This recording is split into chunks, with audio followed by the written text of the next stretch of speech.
Starting the coffee with chopsticks using the vortex method, the only true way to optimize the taste of your coffee. At the molecular level. Good morning. Welcome to the Daybreak Show. I am the Sultan. We'll get started, but first, coffee in a luxurious bastard mustache mug, whatever you want to call it. It's got this thing that keeps the coffee from going through my mustache. So let's see. This is a trial run of whether that really works or not.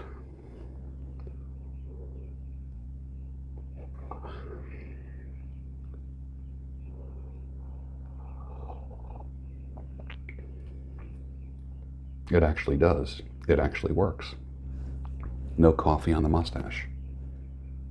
Pretty cool.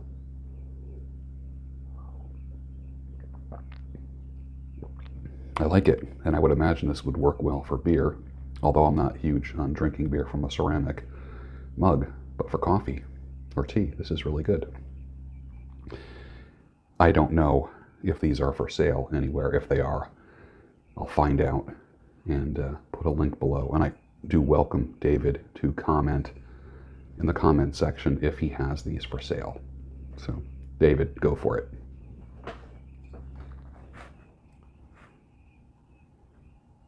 Well, good morning. A little cold outside. It's damp outside. Woke up a little chilly. Put on a hat and my robe, and we're okay. We live in such a time that observant men who tell the truth are vilified and silenced, and those that agree with them, support them, or associate with them are even shamed or punished. Who are they shamed and punished by? By those who are screaming at the top of their lungs that 2 plus 2 equals 5. 2 plus 2 equals 4. Always has. It does currently and always will equal 4 in the future. Resist against those who say 2 plus 2 equals 5.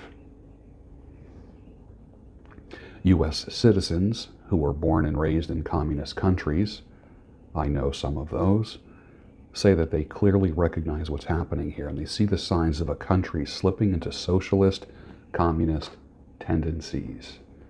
I did not say it. The people who were born in those countries recognize it. I tweeted that out. That's an old tweet. That goes back to 2013, 7 years ago. It's relevant today, isn't it? I could walk into any fast food restaurant, any department store, and be a manager in less than a year. Maybe even a regional manager or a district manager within 2 years, 3 years. With a plan, marching a little bit faster, arriving early, staying a little bit late, making it clear that I'm looking for the career ladder. The next level of earning is a clear shot. Why isn't anyone teaching this anywhere? You could walk into a Wendy's or a McDonald's, clean your act up, and go straight to the top. Many people who start out in McDonald's type places end up becoming owners of a franchise, a McDonald's franchise, or several. I've seen that happen more times than I can count. What a beautiful country this is, the United States, that you can do that. You can't do that anywhere else, I don't believe. There's no excuses. It's destiny. You were meant for me, perhaps as punishment. That's what I think of destiny. So what kind of desperate press releases are going to happen in the next few days?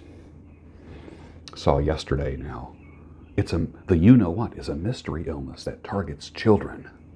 It now mutates. I guess the murder hornets didn't get enough reaction. Fear porn is amazing. What will it be today? I probably should start writing these things down and doing my weekly fear report. Fear Friday. And discuss all the fear that is rolled out on a daily basis. Daily.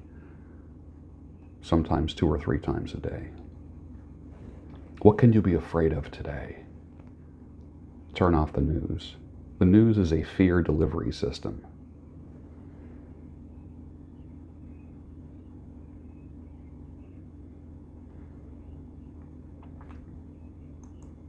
Let's talk about the benefits of decisiveness. Something you probably need to hear.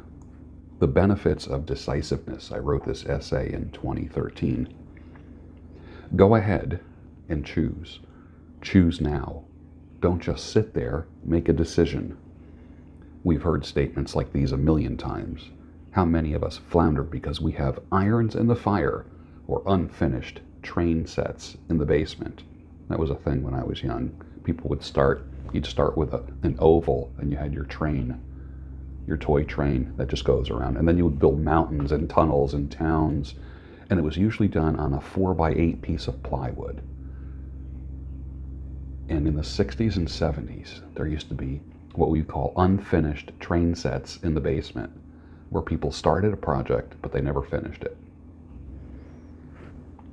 So get rid of the irons in the fire and the trains in the basement and move on.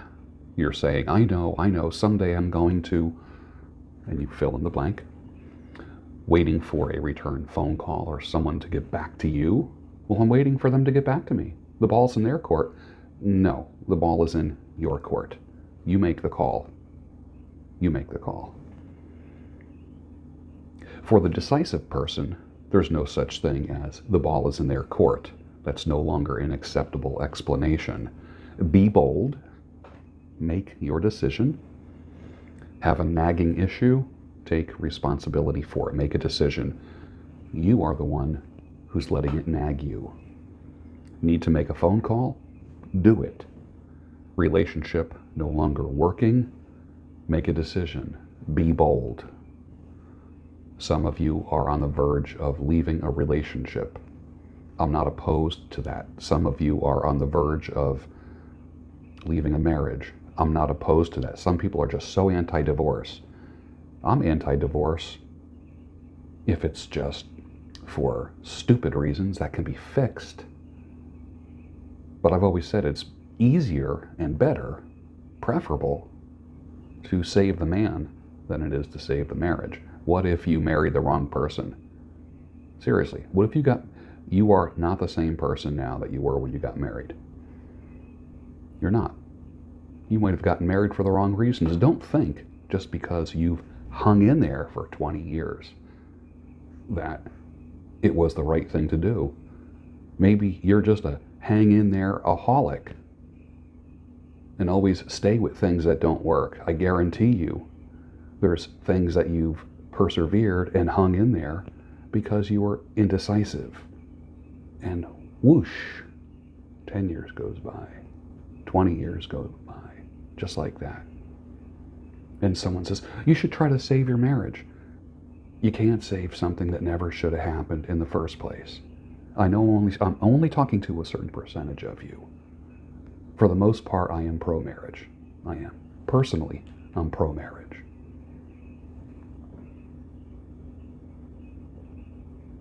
There's no such thing as an irreversible decision. Some of you need to hear that today. You can always change or do a U-turn if you desire. Your biggest problem is that you're not doing anything. You're not acting at all. Some decisions require a reasonable amount of thought, contemplation, weighing things out. You don't want to be impulsive. Is it emotionally derived? Then do this, and don't be guilty of impulsiveness. Get a blank piece of paper. Don't go to your computer. I love it when goals and motivational expert Earl Nightingale used to say, get a yellow pad and a ballpoint pen. Times have changed a little, but not when it comes to being decisive in your life. There's some things that an iPad just isn't good for. Get the pad of paper, get the pen. Draw a line down the middle of the paper and start writing. Pluses on one side, minuses on the other. I believe this takes the dilemma from emotional to rational. As soon as you commit things to paper, it becomes a rational issue, not an emotional issue. It takes it out of the head and it makes it visual. Do the math. The answer will reveal itself on paper. It will be screaming the answer at you with just the amount of ink on the paper. In the same way that darkness disappears when light is present, doubts and indecision flee in the presence of rational inspection. Write about your issues, your problems, the fork in the road, the dilemma that you're facing. Write it down on paper. Do you want to leave the marriage? Here's the pluses of leaving the marriage. Here's the minuses, the pros, the cons. Weigh it out, commit it to paper. Notice I didn't say introspection. I said rational inspection. That's too emotional and possibly one of the reasons why you are floundering. Look within. Stop looking within. Enough of that BS. Commit it to paper. Rationally look at it. Crumple it up, burn it when you're done. But you need to prove to yourself that it's rational. All of this, well, I need to look within and think about it. Nonsense. For a man, that's very feminine. Men don't look within. Men commit. Men act. The act of writing things down is going to be important for your future. The minute you see it with your own eyes, it'll be almost as if someone else wrote it. You'll see the power of writing things down. Enhances, supports, and promotes the benefits of decisiveness. What is the result? You will be happy you were decisive. It's a muscle you may not be used to using, but it does get easier to be decisive. It actually hurts a little bit at first. For instance, if you're downsizing and minimizing, in other words, getting rid of stuff. The thought of getting rid of stuff actually is more disturbing than actual getting rid of stuff. Just the thought of it. The thought of making a decision sometimes is more painful and disturbing than the actual decision making itself. You will waste less time. You will make better choices about people, business, partnerships, even the junk on the shelf or that stack of papers that is waiting for you to throw it out.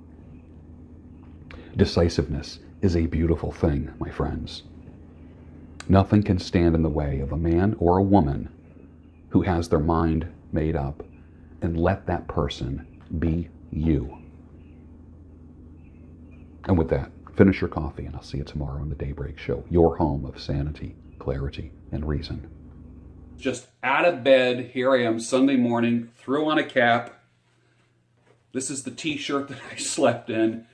I get up, before I do this video, I just kind of go like this. That's it. See this? Like, I just go like this. My beard is soft here, here, here, under here. Look at my Adam's apple, all right? My hair it's long. It goes from, like, I don't trim anything underneath here. It goes from here all the way to the end, and it flows. It's soft all the way around.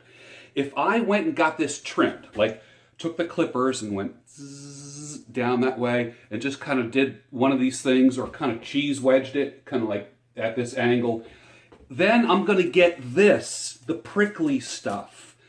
I'm done with prickly. That's why I say, if you go natural, you're always soft.